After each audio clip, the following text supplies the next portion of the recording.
आज ही Doubtnut app download करें। Doubtnut पर होगा अब आपके सभी मैथ्स, केमिस्ट्री, फिजिक्स और बायोलॉजी डाउट्स का सफाया। बस अपने क्वेश्चन की फोटो खींचो, उसे क्रॉप करो और तुरंत वीडियो सोल्यूशन पाओ। Download now. हेलो स्टूडेंट, आज का जो हमारा क्वेश्चन है, देखिए ये कह रहा है कि which of the following salt undergo hydrolysis. हमें बताना है कि इनमें से कौन सा सॉल्ट है जो हाइड्रोलिसिस करेगा। तो यहाँ पे बच्चों इस कॉन्सेप्ट को आप इस तरीके से समझिए। देखिए बेसिकली ये आपको क्या दिए हुए हैं, सॉल्ट दिया हुआ है। अब इनमें से कौन सा आपको हाइड्रोलिसिस होगा वो हम कैसे समझेंगे। तो यहाँ पे देखो, समझो कि जैसे हमारा ये सॉल्ट है, फर्स्ट है CH3COONA। बेसिकली ये आपको क्या दिया हुआ है, सोडियम एसीटेट। अब ये आपका किससे बना होगा, अगर हम देखें तो ये हमारा बना है एसिटिक एसिड से, आपका CH3COOH एसिटिक एसिड। और किससे बना है आपका NaOH। यानी कि ये आपका किससे बना है, स्ट्रॉन्ग बेस। ये आपका क्या होता है, एक स्ट्रॉन्ग बेस होता है, और ये आपका क्या होता है, वीक एसिड होता है। अब देखो कि ये जब आपका वीक एसिड है तो जो इसका कॉन्जुगेट बेस होगा वो आपका क्या होगा, स्ट्रॉन्ग होगा। वो आपका क्या होगा, स्ट्रॉन्ग। एंड स्ट्रॉन्ग बेस का अगर मैं कॉन्जुगेट एसिड लूँ तो वो मेरा क्या होगा, बेसिकली वीक होगा। तो देखो इसको हम ऐसे समझेंगे यहाँ कि आपका ये जैसा सॉल्ट है, ठीक है, इसको अगर आप डिसोशिएट करो तो ये आपका किस तरीके से टूटेगा, ऐसे ही टूटेगा, CH3COO minus plus Na plus. अब देखो यहाँ पे ये आपका क्या था, वीक एसिड था, तो उसका जो कॉन्जुगेट बेस होगा वो आपका क्या होगा, स्ट्रॉन्ग होगा। और ये स्ट्रॉन्ग बेस था तो उसका कॉन्जुगेट एसिड आपका क्या होगा, यहाँ पे बेसिकली वीक होगा। ये आपका क्या होगा, वीक होगा। तो अब यहाँ से हमें देखो क्या समझना है, अब आपका हाइड्रोलिसिस तो उसी का होगा ना जो आपका क्या होगा, स्ट्रॉन्ग होगा। तो बेसिकली यहाँ पे आपका क्या होगा, इसका हाइड्रोलिसिस होगा। CH3COO माइनस जो है आपका, ये क्या करेगा, हाइड्रोलिसिस रिएक्शन में पार्टिसिपेट करेगा इस तरीके से। तो इसका जब आपका हाइड्रोलिसिस होगा तो ये हमारा क्या हो जाएगा, यहाँ पे CH3COOH प्लस OH माइनस। तो बेसिकली हमें यहाँ पे यही कॉन्सेप्ट लगाना है कि देखो आपका जो सॉल्ट है वो किससे बना है, वो आपका स्ट्रॉन्ग एसिड से बना है या फिर वीक एसिड से बना है। अगर आपको वो वीक एसिड से बना है तो उसका कॉन्जुगेट बेस तो ऑब्वियसली स्ट्रॉन्ग है, स्ट्रॉन्ग का ही हाइड्रोलिसिस है। तो यानी कि ये रिएक्शन आपकी हाइड्रोलिसिस करेगी। अब हम सेकेंड ऑप्शन को देखते हैं। आपका सेकेंड ऑप्शन क्या है, देखो KNO3। सेकेंड में क्या है आपका, KNO3। ये आपको एक सॉल्ट दिया है। तो अब ये आपका किससे बना है, बेसिकली यहाँ पे आपका KOH होगा, बेस होगा KOH, और आपका जो एसिड होगा वो क्या होगा, HNO3। तो हमारे ये दोनों ही क्या है, स्ट्रॉन्ग बेस और स्ट्रॉन्ग एसिड। KOH एक स्ट्रॉन्ग बेस होता है, नाइट्रिक एसिड भी आपका एक स्ट्रॉन्ग एसिड है। तो अब जब ये आपका डिसोशिएट होगा, देखो आप इसको इस तरीके से करोगे, KNO3 है, जब आप इसको लिखोगे तो ये आपका K प्लस प्लस में क्या हो जाएगा आपका NO3 माइनस।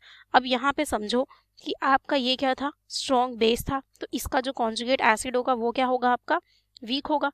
यानी कि ये आपका वीक एसिड हुआ इसका, प्लस अब जो ये है आपका NO3 माइनस, ये आपका स्ट्रॉन्ग एसिड से था, तो यानी कि उसका कॉन्जुगेट बेस भी आपका क्या होगा, वीक होगा। तो अब यहाँ पे आपके दोनों ही क्या है, वीक हैं। अब यहाँ पे क्या आपके दोनों ही वीक हैं, तो क्या ये हाइड्रोलिसिस होगा, नहीं होगा। तो हमें यही चीज को फॉलो करना है हर उसमें। अगर आपका कहीं स्ट्रॉन्ग उसका कॉन्जुगेट बेस या स्ट्रॉन्ग कॉन्जुगेट एसिड आएगा तभी तो वो हाइड्रोलिसिस रिएक्शन में पार्टिसिपेट करेगा। लेकिन यहाँ पे हमें जो कॉन्जुगेट एसिड और बेस मिले हैं वो दोनों ही हमारे क्या है, वीक है बेसिकली। तो यानी कि ये रिएक्शन तो हाइड्रोलिसिस नहीं होगी। तो चलिए अब थर्ड को देखते हैं। थर्ड आपका है NaCl। अब आपका NaCl किससे बनता है, NaCl आपका बनेगा NaOH, यानी कि आपका ये बेस है।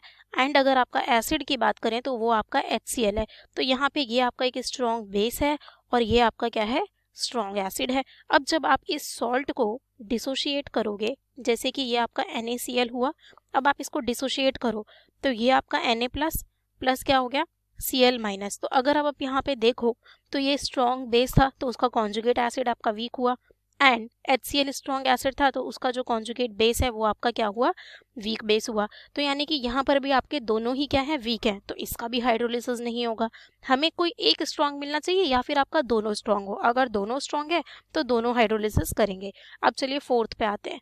फोर्थ हमें दिया हुआ है K2SO4, ठीक है, पोटेशियम सल्फेट।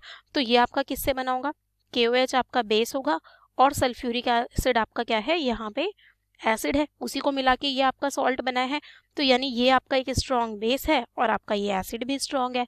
अब जब आप इस सॉल्ट को डिसोशिएट करोगे, आप करो, जैसे ये आपका क्या है K2SO4 है, तो ये आपका किस में टूटेगा 2K प्लस प्लस आपका क्या हो गया SO4 माइनस। अब यहाँ पे भी आप देखो तो आपका ये स्ट्रॉन्ग बेस है तो ये इसका वीक कॉन्जुगेट एसिड हुआ, एंड ये आपका स्ट्रॉन्ग एसिड है तो ये उसका वीक कॉन्जुगेट बेस हुआ। तो बेसिकली यहाँ पे भी आपके क्या है दोनों वीक है, तो ये भी हाइड्रोलिसिस नहीं होगा।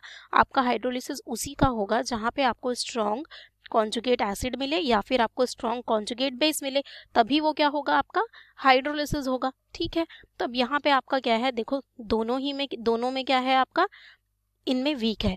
अब तो इसी वजह से हमारा यहाँ पे जो हाइड्रोलिसिस होगा वो किसका होगा, सिर्फ ऑप्शन 1 में, क्योंकि ये हमारा वीक एसिड से बना है तो आपका जो उसका कॉन्जुगेट बेस है वो क्या है आपका स्ट्रॉन्ग है। अब यहाँ पे देखो आपका जो वीक होता है, जैसे कि आपका ये वीक एसिड था, तो ये आपका क्यों नहीं होता हाइड्रोलिसिस, जैसे कि अगर आप सपोज इसको कराओ Na+ का अगर आप हाइड्रोलिसिस कराओगे इस तरीके से, तो देखो आपका क्या होगा, यहाँ पे देखो आपको क्या मिलेगा NaOH मिलेगा, एंड आपको क्या मिलेगा यहाँ पे H+ मिलेगा, इसी तरीके से मिलेगा। अब ये आपको क्या मिला है बेसिकली स्ट्रॉन्ग बेस मिला है, ये आपको क्या मिला है स्ट्रॉन्ग बेस है।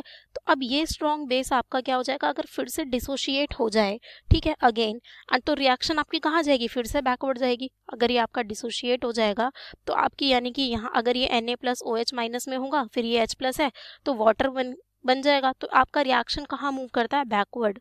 तो इसी वजह से यहाँ पे अगर स्ट्रॉन्ग होता है तभी आपका हाइड्रोलिसिस होगा, तो यानी कि ये रिएक्शन आपकी हाइड्रोलिसिस नहीं होती है क्योंकि रिएक्शन आपके बैकवर्ड मूव करती है। ठीक है, तो इसी वजह से हमारा अगर कोई स्ट्रॉन्ग आता है कॉन्जुगेट एसिड या बेस तो उसका हम हाइड्रोलिसिस कराते हैं, क्योंकि वीक का हाइड्रोलिसिस कराने पे रिएक्शन बेसिकली बैकवर्ड मूव करती है। तो यानी हमारा जो ऑप्शन 1 है वो यहाँ करेक्ट है क्योंकि उसी का हाइड्रोलिसिस होगा। Okay guys, thank you. Class 6 से 12 से लेके नीट, IIT, JEE मेंस और एडवांस के लेवल तक 10 मिलियन से ज़्यादा स्टूडेंट्स का भरोसा। आज ही डाउनलोड करें डाउटनेट ऐप या व्हाट्सएप कीजिए अपने डाउट्स 8400 400 400 पर।